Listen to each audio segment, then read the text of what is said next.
네, 새 정부 첫 한미 정상회담 이 시간에는 이 경제 안보 분야를 중심으로 회담 의제 그리고 향후 경제에 미칠 영향에 대해서 좀 이야기를 나눠보도록 하겠습니다.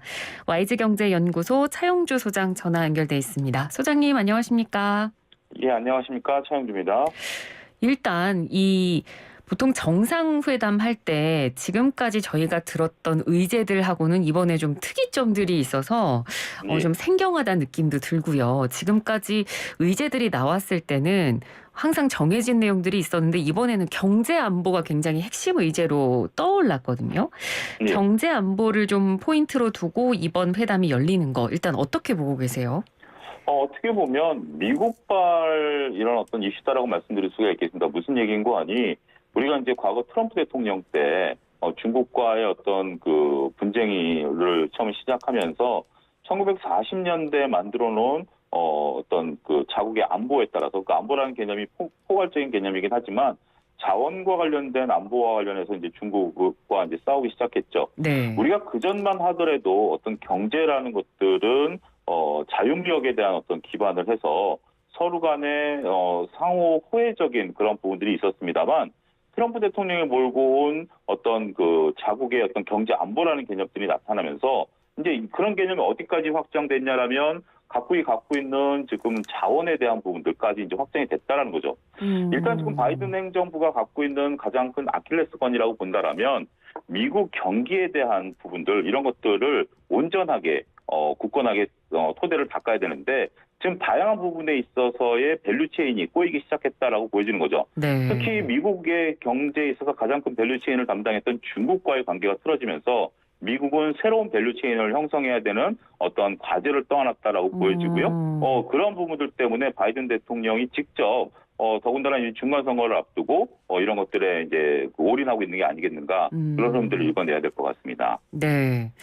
그래서 또 이번 방안에서 이례적인 부분을 꼽자면 바이든 대통령이 오자마자 이제 곧바로 삼성 반도체 공장을 갈 예정으로 이제 지금 일정이 잡혀 있더라고요. 예. 보통 대통령이 오면 이제 보통 DMZ라든지 안보 행보를 먼저 하는 편인데 기업체 현장을 간다. 이것도 굉장히 이례적이죠?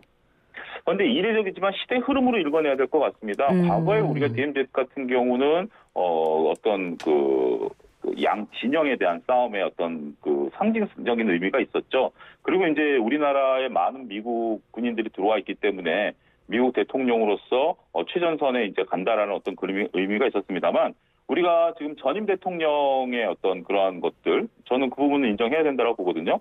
북한과의 어떤 도발과의 가능성이 좀 많이 낮아졌고요. 네. 지금 미국의 바이든 대통령 같은 경우는 안보보다는 경제 쪽에 더 치중한다라는 의미 이런 그렇죠. 부분들도 분명 존재하는 것으로 보여집니다. 예. 안보와 경제를 두 마리 토끼를 다 잡을 수 없는 어떻게 보면 한 마리밖에 못 잡는다라고 한다라면 바이든은 경제를 잡아야 되는 그런 당위성을 좀 갖고 있다라는 측면에서 DMZ 이번 계속해서 얘기는 나왔었죠. 근데 갈 가능성이 있다라고 했는데 최종적으로 어제 이제 판명이 난 것으로 보여지는데 네. 그만큼 저는 이런 일정들, 그러니까 보통 우리가 또 한 가지 봤을 때 미국의 대통령이 우리나라에 오면 우리나라 대통령께서도 외국에 순방할 때는 이미 상당 기간 전에 일정들이 조율이 끝나는데 네. 서둘러서 일정이 지금 며칠 안 앞두고 조율됐다라는 측면에서 본다라면 조금 뭔가 삐그덕거림도 있다라는 것도 읽어내야 되는 것들이 아니겠는가. 어찌됐든 삼성전자를 간다라는 것에 대해서는 굉장히 여러 의미를 우리가 해석할 수 있지 않을까 말씀드릴 수가 있겠습니다. 네, 그러니까 그만큼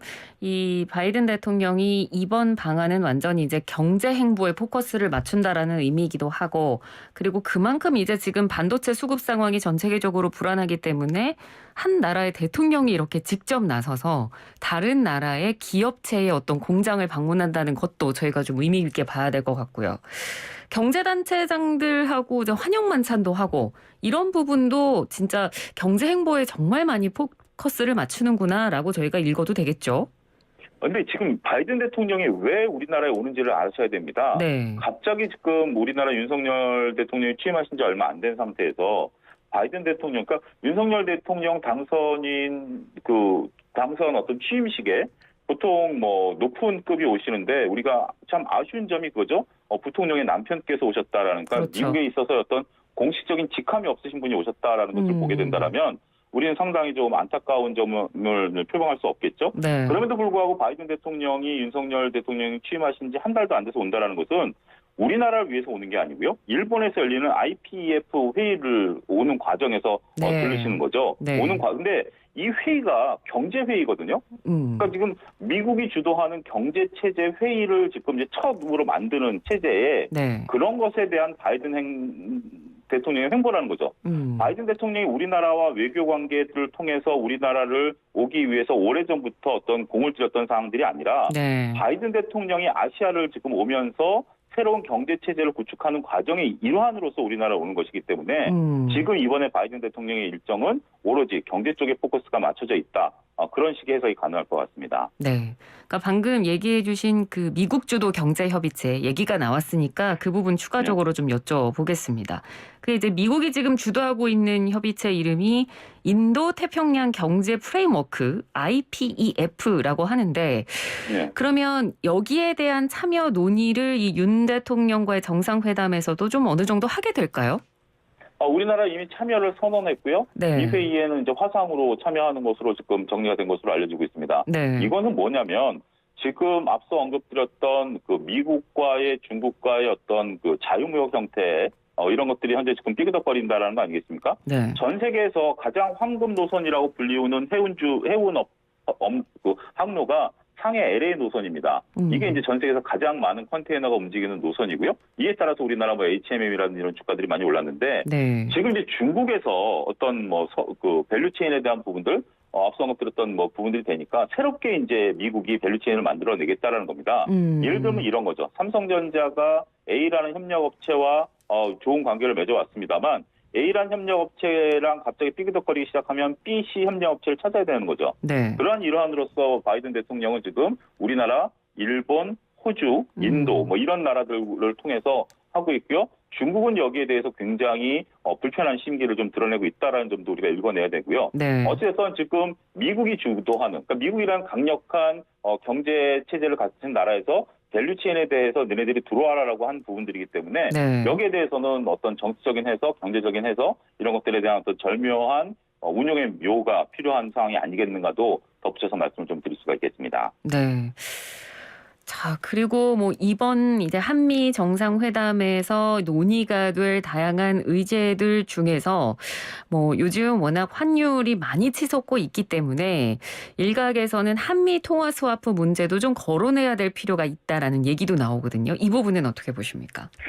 저는 이 부분은 조금 뜬금없는 얘기다 이렇게 좀 표현을 드리고 싶은데요. 네. 우리가 한미 스와프라는 게 그거예요. 그런 개념이 우리가 IMF 때 우리가 이제 국내 달러가 부족하다 보니까 전체적으로 어떤 미국의 금리 인상 기조라든지 아니면 환율에 따라서 우리나라 외환에 대한 어떤 유출 이런 거 하는 것 때문에 통화 스와프를 한다라는 거죠.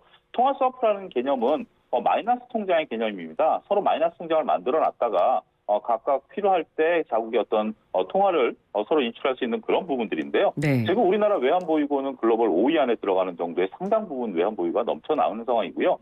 따라서 과거처럼 우리가 이제 IMF 때 환율이 거의 2,000원 가까이 올라갔던 상황이기 때문에 그러다 보니까 이제 급속도로 환율 유출이 되면서 우리가 IMF를 맞았기 때문에 그러한 어떤 공포심을 갖고 계신 분들도 있긴 하겠습니다만 글쎄요, 이런 얘기들을 하시는 분들, 호사가들도 분명 계시긴 합니다만 어떤 경제적인 교수분들이나 이런 쪽에 있으신 분들에 대해서는 그런 분들이 언급이 없다라는 측면에서 보면 통화 스와프 얘기는 우리나라 지금 국가 체력이라든지 외환 보유고라든지 경제 상황을 봤을 때는 조금 동떨어진 얘기가 아니겠는가 그렇게 정리를 해줄 수가 있겠습니다. 알겠습니다.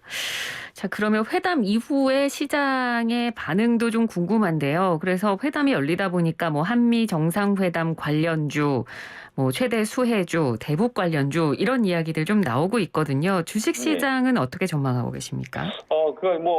몇 가지 지금 말씀하신 정상회담 수혜주, 특히 이제 정상회담 수혜주로서 지금 꼽히고 있는 게 반도체 관련주들에 대한 얘기들이 좀 나오고 있고요. 네. 아무래도 삼성전자를 가시고 뭐 그런 부분들이 있기 때문에 더군다나 이번에 지금 삼성전자를 갔는데 혼자 가시는 게 아니고 미국의 또 다른 반도체 기업 회장도 동행을 하거든요. 네. 퀄컴이 동행을 하는데 이제 거기 삼성전자와 어떤 관계를 맺고 있는 회사이기 때문에 그런 부분에 있어서 하는 거죠. 여기서 우리가 잘 읽어내야 되는 게 미국의 대통령이 우리나라에 선물 보따리를 들고 올 것이냐 아니면 청구서를 들고 올 것인가라는 부분들에 대한 어떤 민감한 거죠.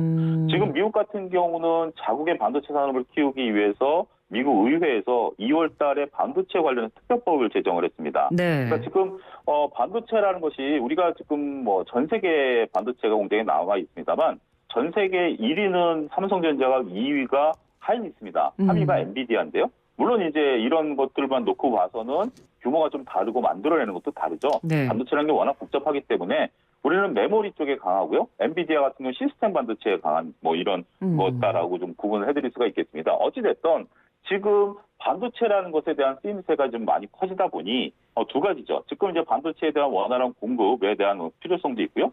그다음에 미국의 법이 촉진되면서 미국 내 공장을 좀 지어서 2마리 토끼를 다 잡겠다라는 겁니다. 네. 미국 내 공장이 있기 때문에 자국 내 수요를 탄탄하게 가져갈 수 있는 부분들이고요. 두 번째는 이제 고용이 촉진이 되겠죠. 그리고 관련 산업들이 미국 내에서 쭉 뿌리를 뻗어갈 수 있기 때문에 그러한 부분들에 의해서 오히려 삼성전자 입장에서는 미국의 대통령이 자신의 공장을 방문하는데 무언가 제 느낌은 그렇습니다. 선물을 오히려 우리 쪽에서 내줘야 되는 게 아니겠는가. 그러게요. 네. 지금 이제 우리나라 같은 경우 기아도 벌써 미국의 조제 공장을 더 확장하겠다라는 그런 발표가 나온 것을 보면 네. 지금 오히려 미국의 바이든 대통령이 우리나라에 선물 보따리를 풀어주기보다는 청구서를 들고 올 가능성이 높다라고 보여지고요. 예. 오히려 수혜주보다는 물론 이제 삼성이 미국에 진출하게 되면 다양한 우리 국내 기업들이 따라가기 때문에 그러한 단기적인 수혜를 볼 수 있는데 여기서 여러분들이 조심스러운 게 뭐냐면 어떻게 보면 바이든 대통령에 따라서 수혜주가 분명 나타날 수도 있습니다. 근데 수혜라는 것이 네. 공식적으로 짧은 시간에 나타나기보다는 장기적인 시간을 두고 나타나게 된다는 거거든요. 따라서 지금 거론되고 있는 수혜주들이라는 개념은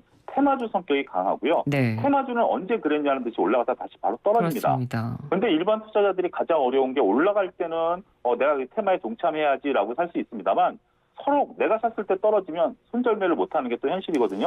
따라서 이러한 어떤 수혜주를 바라보는 것에 대해서는 저는 상당히 좀 조심스럽다라고 좀 말씀을 드릴 수가 있겠어요. 일례로 그런 거죠. 미국에서 애플카를 만든다고 그랬을 때 우리나라 기업들이 수많은 기업들이 널뛰기를 했지만 네. 다 제재를 와 있거든요. 그렇죠. 따라서 미국이란 나라, 애플이라는 기업이 만든다? 좋죠. 근데 그런 것들을 따라섰던 분들이 지금 보면 허탈감을 느끼고 계시기 때문에 바이든 대통령이 우리나라에 와서 어떤 수혜를 줄 것이냐 아니면 청구서를 내밀 것이냐도 불투명한 상태에서 수혜주를 찾는다라고 본다라면 그런 것들은 어떻게 보면 좀 잘못된 어떤 좀 뇌피셜이라고 그럴까요? 어떤 주식관이라고 그럴까요? 이런 것들에 대해서는 여러분들이 좀 거리두기를 하셔야 되지 않을까 말씀드릴 수가 있겠습니다. 네. 그 말씀해 주신 대로 뭐 수혜주나 테마주라는 거는 사실 정말 일시적이기 때문에 투자에 있어서도 개인적으로도 반드시 좀 신중하셔야 되는 부분이기도 합니다만 지금 분위기상 소장님과도 말씀을 나눠보니 이 바이든 대통령이 우리나라에 방한을 하면서 선물 보따리를 가져오는 게 아니라 분위기상 보면 이제 청구서를 내밀 가능성이 더 커 보이는 만큼 이 분위기에 따르면 이제 더더욱 더 이런 수혜주나 테마주는 조심을 하셔야 되지 않을까 그런 생각이 좀 들고요. 자, 그럼 끝으로 어떻게 보면 이제 미국과 우리나라가 이렇게 좀 경제 동맹에 좀 지나치게 치중을 하게 된다면 사실 중국의 심기를 굉장히 건드릴 수밖에 없는 상황이 될 테고요. 그래서 중국이 뭔가 반발을 한다든지 우리나라에 대해서 무역 보복을 한다든지 그런 부분도 좀 우려가 되거든요. 이건 어떻게 보십니까? 굉장히 어떻게 보면 중요한 부분들이죠. 우리가 이제 수혜를 보는 부분에 대해서는 서로 뒤늦게 수혜가 밝혀진다 하더라도 큰 문제는 안 됩니다. 나중에 수혜가 발견돼서 10% 이익 날 거 5% 이익만 나더라도 이익이 나는 게 중요한 거죠. 문제는 이제 피해를 났을 때에 대한 부분들입니다. 네. 지금 이제 벌써 지금 IPEF에 이제 우리가 가입한 거에 대해서 중국은 상당히 불편하다라는 것들을 말을 하고 있어요. 그러니까 불편하다라는 건 외교적인 수사고요. 상당히 좀 곤혹스럽다. 이제 여러 가지 표현이 가능한 거죠. 그리고 이제 지금 윤석열 대통령께서는 사드 문제도 이번에 거론이 될지 모르겠습니다만 추가 도입을 공약으로 내세우셨던 분이기 때문에 우리가 이제 이 사드 문제에 대해서는 우리 생각과 중국과는 확연히 다르다라는 걸 읽어내셔야 됩니다. 네. 우리가 독도 문제만큼은 일본이 아무리 거론해도 우리나라 국민 감정상 어떠한 사람도 독도 문제에 대해서는 굉장히 화를 내고 불쾌한 감정을 그렇죠. 가지는 것처럼 사드에 대해서는 중국인들이 그와 같은 감정을 갖고 있다라고 읽혀지거든요. 제가 이것에 대한 어떤 부분들을 보면 이번에 현대차 1분기 실적 굉장히 잘 나왔습니다. 네. 그리고 전 세계에서 글로벌리 잘 팔렸고요. 근데 현대차에서 발표한 공식 문서에 보면 2007년 사드 사태 이후에 중국에서 지속적으로 점유율이 하락하고 1% 미만까지 떨어졌다라는 거죠. 네. 결국 현대차는 아직까지 중국에서 어떤 점유율을 나타내지 못하고 있습니다. 두 번째는 사드 사태 이후에 우리나라 그 게임 업체들이 판호에 걸려서 엔터주들이 다 지금 한동안 주가를 못 올랐거든요. 그러한 부분들이 있기 때문에 지금 바이든 대통령이 직접 온 상태에서 우리가 어떤 것들 미국이 요구하는 것들을 들어주게 되고 그런 것들이 중국과의 어떤 불편한 관계 우리는 상당히 지금 이러지도 저러지도 못하는 상황에서 한쪽 손을 들어주게 되면 네. 거기에 따른 또 반발적인 부분들도 생각하셔야 된다. 이게 꼭 옳다 나쁘다라는 것들이 아니라 그렇게 되면 여러 가지 문제점들이 불거질 수 있다. 저는 그 점도 거론하지 않는 것들에 대해서 좀 거론을 좀 말씀드리고 싶습니다. 네, 알겠습니다. 오늘 말씀 잘 들었습니다. 고맙습니다. 예, 감사합니다. 네, 지금까지 와이즈경제연구소 차영규 소장이었습니다.